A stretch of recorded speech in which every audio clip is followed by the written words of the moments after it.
What's going on, guys? Drew Gregory here, your 2022 Bassmaster Kayak Series Angler of the Year, and also, obviously, your 2024 champion. So, yeah, pretty just spent emotionally and exhausted, but I'm excited to be talking to you guys today about a little bit whatever we're going to talk about. So Drew, how did you get into fishing? You know, like most people, it came from my parents, which came from, their parents and my grandparents. And both sides of the family, they fish. They're actually from the Gregorys, are from Oklahoma originally. My dad was born here, and then his dad moved to the Sabine River area to basically work in the oil field, and that's where I was born in Texas.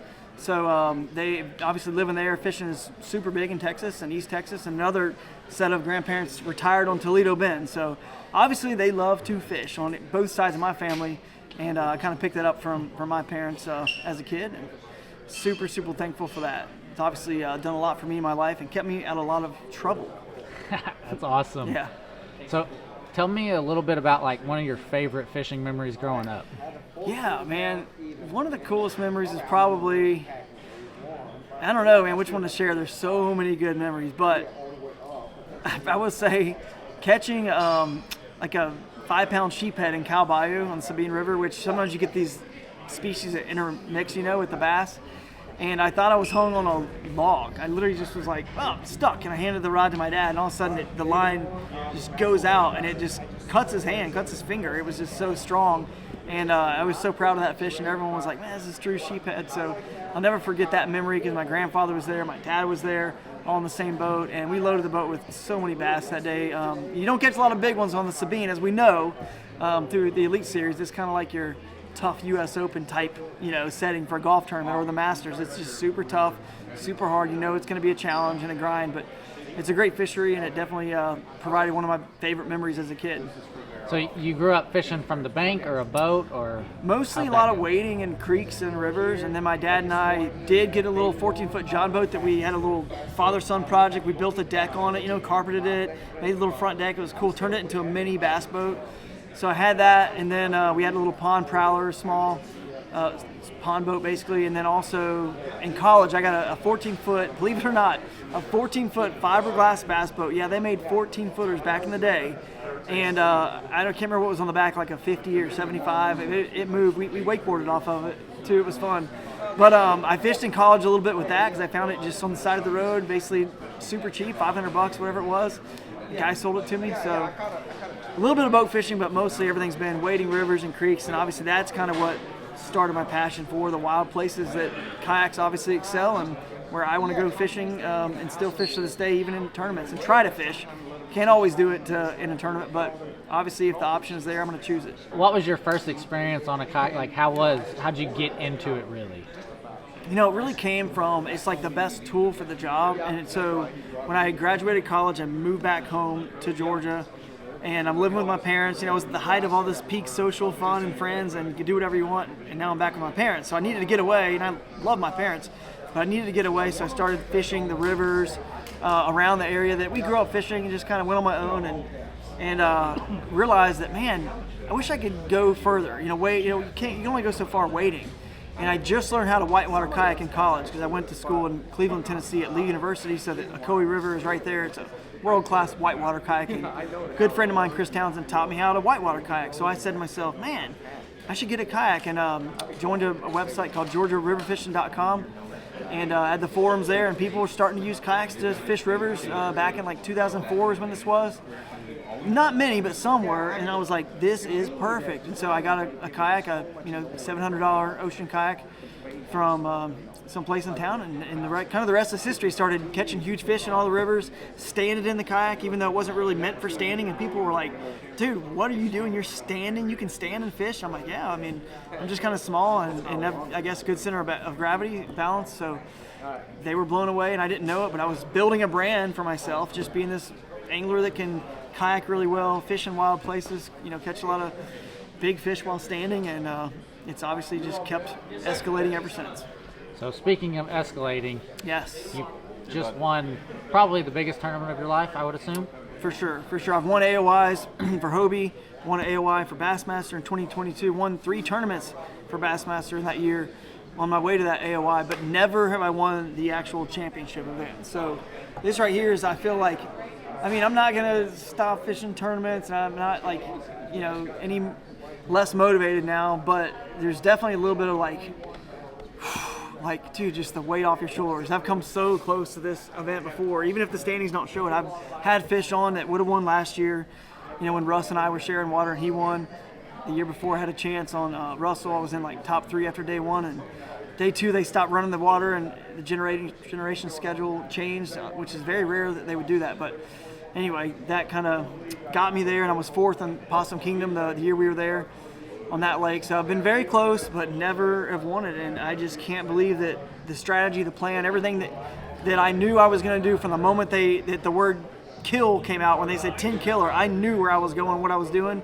And ever since that day, it's been a strategy on getting this trophy and how it was going to happen, and going up that river, using as many batteries as I needed, and maximizing, you know, the shallow water ability of that Crescent kayak shoalie with the Torpedo, and just trimming it properly and just getting up there where other people can't get it, and it just all worked out, man. Other people pre-fished it, and only one other person was there with me on the first day of the tournament, and so obviously it didn't work out for other people. They didn't find what I found.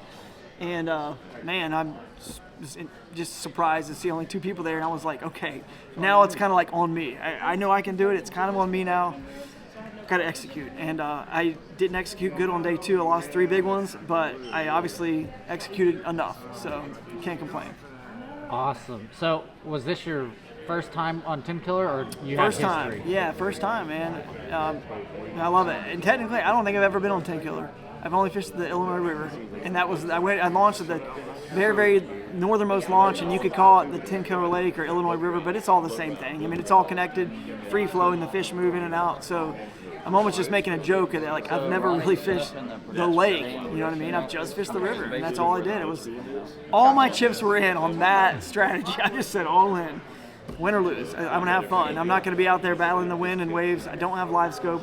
I don't use any of that stuff. I just go out there old school, and so that was kind of the only hand I had to play. That was it.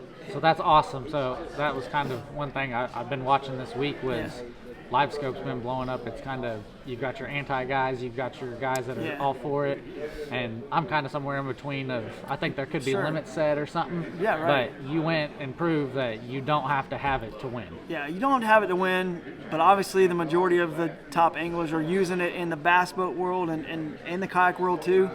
But even though you don't have to have it to win, I just think the kayak world is, at least it's pretty cool that you can still get a little shallower, maybe get to some places that, you know, the boats can't get still, but not as many as we used to with the rule changes and stuff. But you can still find some stuff that's up there shallow. But the reality is they probably need to cap it at some point, because where does it ever end? I mean, it's just live cameras, 360, 3-dimensional, everything. We just, you know, it tells you what's a bass, what's a carp, I mean, like, it's that technology's all coming, or it's there. So at some point we got to end it, because golf is rolling the ball back for 2026, and there's a reason why they're doing that. The game is, the original intent of the game is no longer being served for that activity, because people are blowing it with you know, weightlifting and strength training and technology and the club and the ball. They're blowing it past all the obstacles that were made and hazards made for you to strategize how to play the hole. So now there's no strategy. It's like, okay, it's going to be who can hit it the farthest and then wedge it to the green and make the putt or not. Well, we're getting to the point in bass fishing where we know how it's going to be won most all the time these days. And I mean, whatever, 70-80% of the time it's not a surprise. It's LiveScope. It's just where and how, what bait and where did they find them with the LiveScope.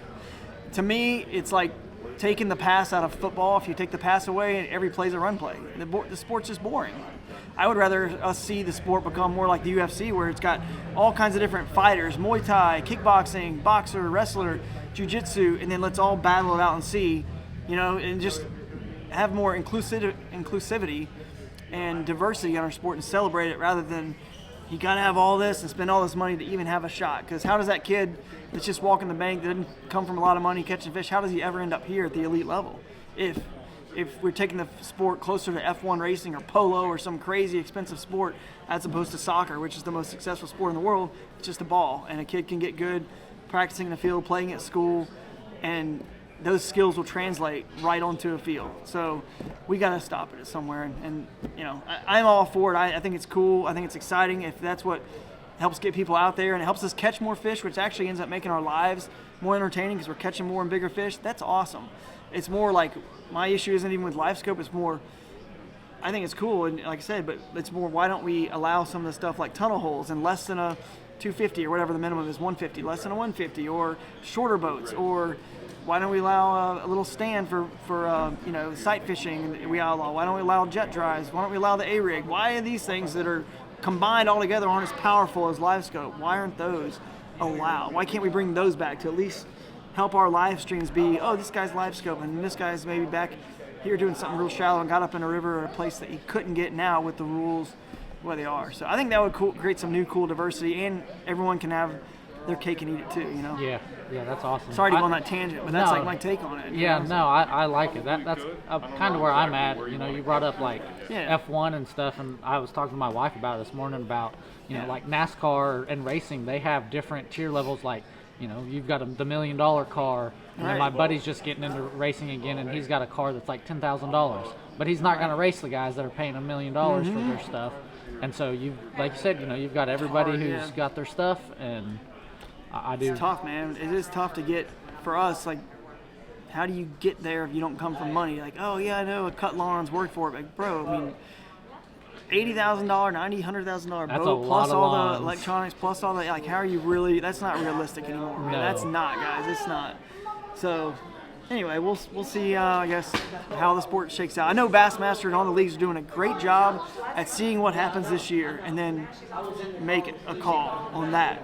Because as we've seen, it's just starting to become where it's even used in shallow water situations on the perspective mode. So now they're on beds and you're sight fishing them, even though it's cloudy and the water's muddy. You can still just pitch and see them on a bed and just keep. So it's like the mystery is a little bit gone in what we all loved about the sport of bass fishing. So the original intent of the sport and why we loved it is just kind of like fading, you know. And that's where the old school guys have a little bit of a hard time accepting that what they love and why they love it is gone. It's a little bit. It's all like I got into the sport to get away from screens and watching TV when I was a kid, and now we're always on our phones, right? I got into the sport to get away from that, and now that's all we're doing. It seems, or that's all. If you're going to win, that's what you almost have to be doing. Yeah. And then that's where it just, I think it feels like the old guard is kind of like, this doesn't feel right. Like when my grandfather got me into fishing, you know, like this isn't the purpose.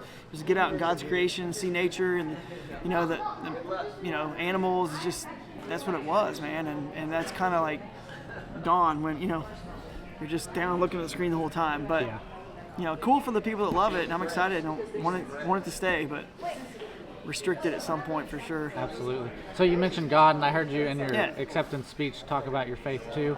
Can you? That's right.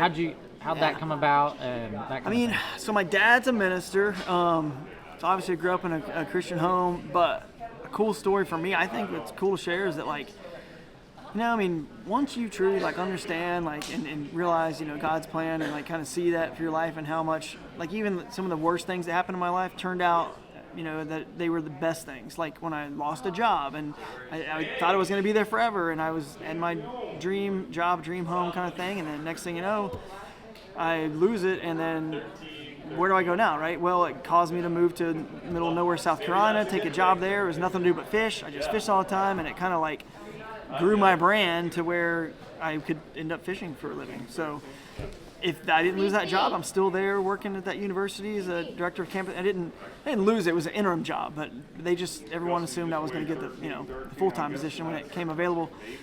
But blessing in disguise for me, because I never would have probably left. I was comfortable, you know what I mean? And when you get comfortable in life, it's cool to see, like, God will shake you up. So even when I lost a good fish on the second day of this tournament, 19-incher, it would have been my fifth fish, and I needed that fish. That would have got me on the stage for sure. I don't know if it would have got me the win, but it was a good 19-inch fish, and it spit the hook, and I'm like, I don't know, I need 5. But it taught me where the fish had repositioned. I said, you know what? I'm going to fish some more of that stuff. Next thing you know, 30 minutes later, I throw a big swim bait on that log, thump, and then I landed the 21.25-inch smallmouth. Well, if I don't lose that fish, I don't catch that giant 5.5 pounder, which obviously helped me win.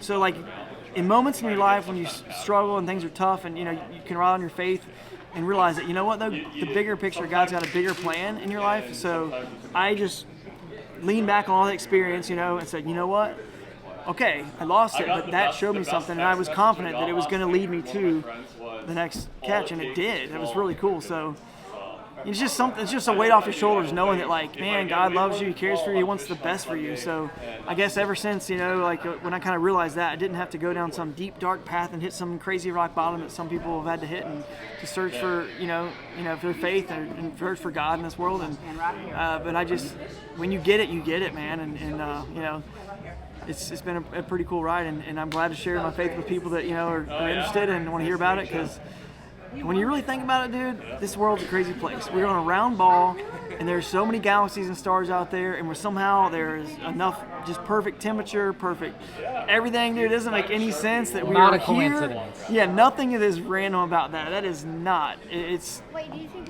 I can't even comprehend it. We could sit here and talk forever about it, but it just. So all I'm saying is, you guys out there, if you listen to this, just go seek and you will find. So awesome. All right, let's wrap up with, you've started your own series, is what they were that's saying. Right. Yeah. So tell us how that came about, why you wanted to do that, and then tell us all about it as well. Some people are frustrated with rule changes in the sport and stuff like that. They say, man, we can't even kayak fish anymore in kayak tournaments, man. Like, and me, I started river bassing and ran that series for about 7 or 8 years at the River Bassin Tournament Trail. It was only rivers, kayaks, only rivers, but they said bring it back, and I'm like, well, I don't really want to bring it. I mean, I'm at the height of my tournament career myself, I'm enjoying this, but they were like, we just want to kayak fish again. And I said, well, if I do it, I'm going to do less events so I can still fish myself some, and then also do it in a total different way, which lets us, obviously, like a rule set that lets us kind of fish a lot of the ways and places that we got a kayak for, fishing shallow, fishing the rivers and creeks, portaging over stuff when we don't feel safe going down that rapid or under a log, and being able to get out, and the water's all free flowing and connected. The fish all use it, so let's use the kayak and show it off for what it is, but still allow the people to use motors, LiveScope, all the other stuff too that they want on the main lake, and allow lakes to be in play with the rivers. So sort of like you can fish within an hour of our host city, and there's 6 events.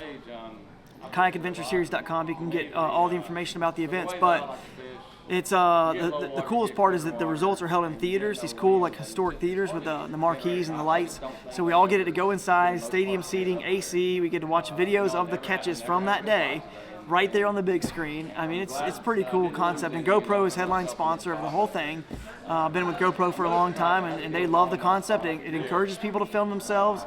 Obviously, my crew is gonna be out there filming people as well. So yeah, it's gonna be a pretty cool concept. There's a 2-man team division. There's a giant festival that corresponds with it. So you can bring the kids, bring the family. It's just a laid back, fun, like beginner, intermediate type series. But a lot of the big names are gonna be fishing it too, because once you get enough people in there, even though it's a lower cost of entry, someone's still going to walk away with a lot of money, probably 5 figures at most of these events. So it's still going to be a lot of money, and it'll be interesting to see how this first year plays out. Awesome. Thank you for your time, Drew. I really appreciate it. Thank you, guys. Lake Tenkiller Bassmaster Kayak Series Championship trophy with 180.5 inches, taking home $25,000, Drew Gregory.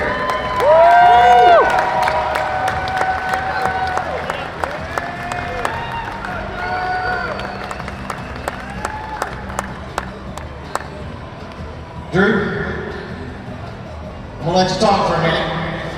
Drew actually had, as you see behind me, the event Big Bass as well, taking home an extra $500 and a plaque. I got one because you brought it up, so buddy, we appreciate you. You don't necessarily have to talk about that 22-incher. I know you've got a lot of emotions, a lot of things going through.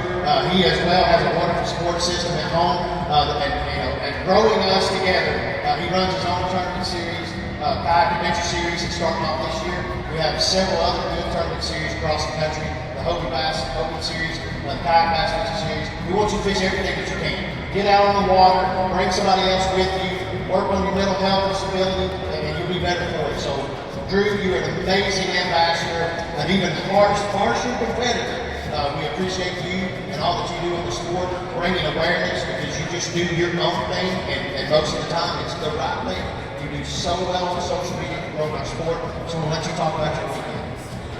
you know, I think everyone pretty much knows what I love to do. I love to fish shallow. I love to go up rivers and creeks. And you know, a lot of people spend time, you know, adjusting their graphs and LiveScope and getting their setup dialed in. While they're doing that, I'm basically, in this tournament, I was part, you know, NASCAR pit crew engineer. I was rigging my kayak to go shallower and faster so I could get up the river and try to find some fish that were, you know, less pressure from the anglers. And I got that Crescent Shoaly. I designed that kayak. It's an amazing kayak for the river. And you put a torpedo on the back of that sucker, I'm telling you, it blew me away on what it could actually do. I was shocked on where I was able to get. So I got up the river and I just did my thing, and just the Lord blessed me with some incredible fish. You know, I caught most of my fish on Z-Man products, sling blade spinnerbait. I caught them on the new Gobius, chatterbait with the new chatter spike, and something else I'm forgetting probably. But it was an amazing event. I got no complaints, obviously, and I'm just so grateful that for Bassmaster, for Oklahoma, just for having us. And I want to thank my family back home, my wife, Christina. I love you so much. My son, Theo, my daughter, Sophia. I miss you guys. I can't wait to get home and see you guys. All the prayers from my family. And of course, glory goes to God, like Camo said. I mean, really, the glory goes to Him. When it's your time, guys. And, you know, I should probably thank Jesus more than I do on a daily basis. But I promise you this, in a tournament, you think I'm 2-day tournament, you think I'm 10 times, at least, hopefully. And I did that for sure this week. But thank my in-laws and the whole Conte side of the family as well. And before I forget, I just want to say, the Gregory side of my family is from Oklahoma originally. Grandfather moved to the Sabine River area after that. But so I've got some Oklahoma ties, love it here. I'm on the Grand Lake. Just love Oklahoma fishing, this whole state. And yeah, I just want to thank my sponsors, Real Tree Fishing. Also thank Yak Attack, Boondocks, X2 Power.